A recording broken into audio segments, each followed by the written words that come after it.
What are some of classic science fiction's biggest misses in terms of predictions for the future? I've been reading a lot of classic sci-fi over the last year and a half or so. It was a sort of my biggest gap in my reading experience. I just hadn't read a lot of things like from Robert Heinlein or Isaac Asimov or Philip K. Dick. And one thing I see over and over again in these stories in terms of predictions of where things were in the future is the existence of newspapers. So many of these stories have rockets that travel at super light speeds from here to there, or they have little computers and things like that. But all of them, not all of them, but many of them, and from especially from some of those authors I just mentioned at the beginning, still included newspapers. If you read Heinlein's Stranger in a Strange Land, the beginning features a newspaper reporter, and he goes missing.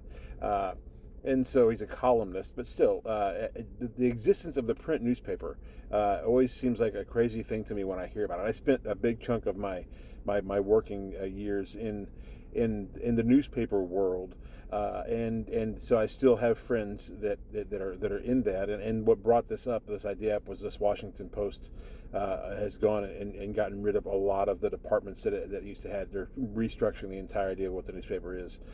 But it always surprises me when I listen to these books and read these books, so much so that it takes me out of the story for a moment. That of all the fantastical things that they see for the future, and all of those technologies that they saw being replaced by something else, the newspaper still exists.